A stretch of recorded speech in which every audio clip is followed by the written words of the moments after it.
그리고 남자 간호사 하면은 이제 우리가 얘기한 게 탈의실하고 화장실이잖아요. 네. 근데 한 개가 더 있어요. 뭘 것 같나요? 탈의실, 화장실 네. 한 개가 더 있다고? 뭐지? PA? 네. PA 왜? 남자 간호사 하면은 피해를 빼놓을 수가 없어요. 그쵸. 예.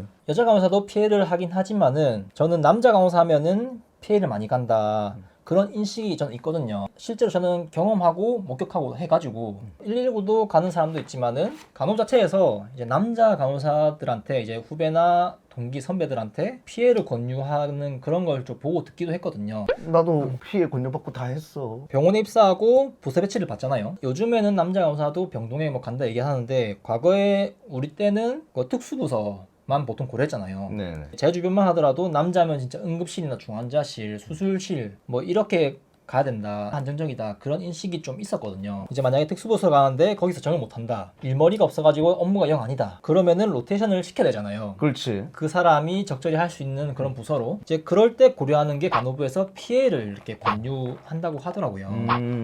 불법 업무 지시.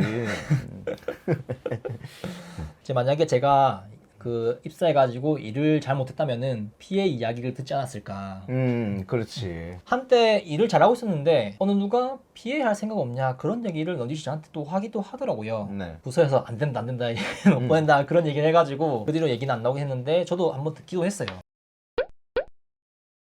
2017년에 조사된 PA 수가 약 3,800명 정도 가까이 된다 하더라고요. 2019년 말 기준에는 4,800명, 2021년에는 5,600명 정도라고 하더라고요. 전국의 PA 수가. 2017년 조사에서는 남자 PA가 43.68라고 하더라고요. 와, 그 쪼매는 데서 다 PA를 하고 있었구나. 그 전부 다. 남자 간호 성비는 2020년에 꼴랑 해봐 5%인데 PA는 5%의 9배가 되는 거의 44% 가까이를 하고 있잖아요. 야, 그럼 우린 PA 안 하고 있으니까 엄청 유익한 사람들이다 이거. 그니까요. 대단한데? 최근에 조사된 뭐 2021년 이런 데이터를 좀 찾고 싶었는데 못 찾았어요. 그래서 남자 간호사 회장 인터뷰가 또 있더라고요. 최근 10년 70% 이상이 남자 간호사들로 메꿔지고 있다 그런 얘기를 하더라고요. 제가 신규 때가 2017년이니까 그때 동기나 선후배들이나 아니면 다른 병원에 뭐 얘기 들은 거나 보면은 남자들이 피해로 가는 걸 종종 봐가지고 이런 인터뷰에서 얘기한 70% 이것도 아예 없는 얘기는 아닌 것 같아요. 그래서 남자 간호사 비율이 압도적으로 적은 간호사 생태계에서 이제 2017년도 조사에서 남자 피해 비율이 43.6%라는 그런 걸 보면은 남자 간호사라면은 피해를 좀 고려해봐야 되는 그런 선택지가 있지 않나 그런 생각도 있어요. 솔직히 PA 하면은 불법 업무 그런 게 또 있잖아요. 네네. 제가 그 다른 병원에서 일하는 PA 케이스 들었는데 이제 보통 PA라고 하면은 서류 같은 작업, 전산 같은 걸 좀 대신하는 뭐 수기적인 부분 그런 거 말고 그런 인식이 있었는데 어느 병원에서는 스파이널 태핑이라 해가지고 그 PA 시켜?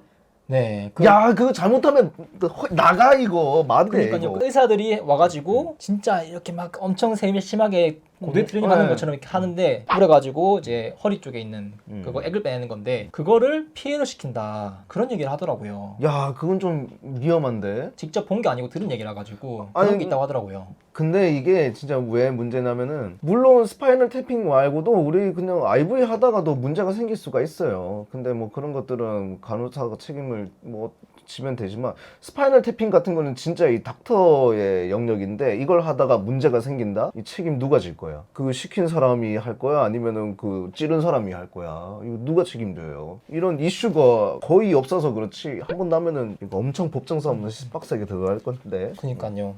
와이잼님은 피해를 고려해본 적이 있어요? 전혀 없어요. 한 번도? 예. 그래서 찝찝하잖아요. 맞아요. 저도 피해를 한 번도 고려해본 적은 없거든요. 하기가 싫더라고. 맞아요. 저도 하기가 싫었어요. PA는 약간 간호사로서 인정 못 받는 경력을 안 그렇죠. 준다 이제 그런 게 오피셜이기도 하잖아요. 네네. 그래가지고 그런 부분에 상당히 좀 메리트가 전혀 없다 해가지고 저도 하기 싫더라고요. 생각에서는 남자 수간호사가 적다 그런 얘기도 하던데 수간호사 되려면은 평균 20년이 걸린다고 얘기했거든요. 네. 근데 지금으로부터 약 20년 전인 2004년에 남자 간호사 수가 800명 가까이 되니까 이제 어떻게 보면은 남자 수간호사가 적은 거는 당연한 거예요. 그렇지. 적으니까. 남자 수 자체가 적으니까. 맞아요. 어떤 뭐 차별에 의해서 부당한 대우 때문에 생긴 그런 게 아닌 그냥 압도적으로 정성비에서 생겨난 당연한 현상인 예. 거예요. 보면은 뭐 또 개개인의 사정을 따져보면은 어떤 처우를 받았고 부당한 대우를 받았고 그렇게 뭐 얘기할 수 있지만은 큰 틀에서 보면은 졌기 때문에 적은 것이다. 그렇지.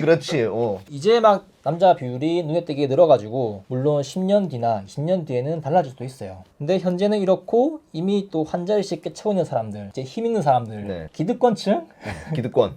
이게 맞는 표현일지 모르겠는데 이제 그런 자리를 쉽게 양보하지 않을 것 같거든요. 평균적인 수준에서 보자면은 남녀를 떠나서 그렇게 좋은 환경이 아니다. 간호사 자체가 그렇게 얘기하지만은 이제 미묘하게 이탈률이 높은 이제 남자 간호사 비율을 본다면은 잠깐 멈춰서 고민을 조금 해봐야 되지 않을까 그런 생각이 드네요. 이제 누구는 그런 열악한 환경에서 고난과 역경을 견디고 극복하고 비로소 싹을 틔운다 그런 얘기는 하지만 이미 뛰어든 사람은 이제 어쩔 도리가 없기 때문에 그렇게 해야 돼요. 그렇지. 남자 간호사의 장단점이 딱 뚜렷한 거 한 개. 장점, 주변에 여자가 많다. 단점, 주변에 여자가 많다. 맞아요. 이거 비슷한 얘기가 또 있어요. 자취를 하면 좋은 점이 집에 부모님이 없기 때문에 좋다. 그렇지.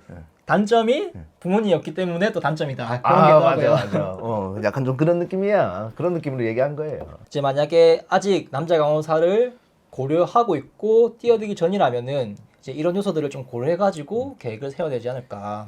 근데 뭐 이렇게 된 건 남자들이 이제 여자들의 영역이라고 생각했던 간호사에 남자들이 들어왔다. 이거는 아무래도 취업일 거예요.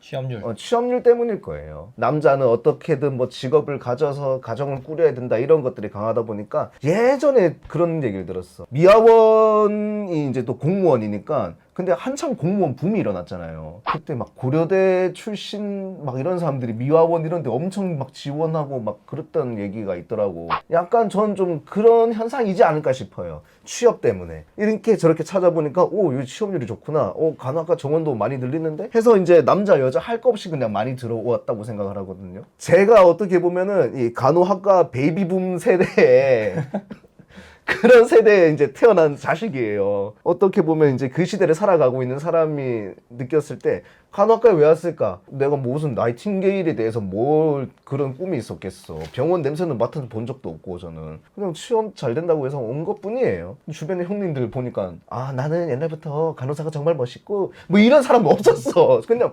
취업하러 왔지. 와서는 또 다 똥군기 잡고 다 하더라고. 다 사람 사는 거라서 그래요. 간호사의 남자 간호사가 많아지고 있다는 것 자연스러운 현상이라고 생각을 하고 어떤 사회 현상인데 오히려 저는 그냥 좀 긍정적으로 바라보고 있어요. 아 드디어 이제 조화가 되는구나. 이제 이렇게 막 남자 비율이 늘어나니까 앞으로는 좀 달라질 거예요. 근데 지금 나온 수치로만 보면은 이제 남자 이탈률이 조금 높다는 거. 그래서 조금 그런 걸 감안해가지고 마인드셋을 무장을 해야 되지 않을까. 아 네네. 그렇지. 제가 이걸 통계를 조사하면서 약간 비는 것 같은 느낌이 들었거든요. 통계가 조금 숫자가 비는 것 같은 그런 느낌. 이제 간호사 면허를 가지고 있으면은 크게 세 가지로 나눌 수 있거든요. 이제 의료기관에서 일하고 있는 사람, 그리고 비의료기관에서 일하는 사람, 그리고 비활동 간호사. 크게 보면 이렇게 세 개 말고는 딱히 생각할 게 없거든요. 네. 그걸 합치면은 전체 간호사 수가 나와야 되잖아요. 그런데 다 합치니까 2020년에 39만 1,500명 가까이 나오더라고요. 근데 2020년에 전체 간호사 면허 수는 43만 6천 명이에요. 전문 간호사 수가 누락된 건가 싶기도 했지만은 그렇진 않거든요. 만약에 누락됐다 하더라도 이제 전문 간호사 수가 2022년 기준에 1만 7천 명 가까이 돼요. 근데 일단은 비는 거는 4만 5천 명이거든요. 네. 사망하신 거 아니야? 4만 5천 명이요? 간호사도 늙잖아. 1년에 4만 5천 명이 죽는다. 아니 한 많이 직업이 죽네. 1년에 10%가 죽는다고요? 이래서 간호사를 죽인다는 얘기가 나오는 거야. 간호사부터 살려야지. 이 실종된 4만 5천 명을 좀 찾아내야 될 것 같아요. 그렇지. 아니면은 통계 뻥튀기 하려고 그냥 끼워넣다 이렇게 격차가 생긴 게 아닌가 그런 건가 싶기도 하고. 이 통계들 전부 다 어그로 끌렸어요. 이거.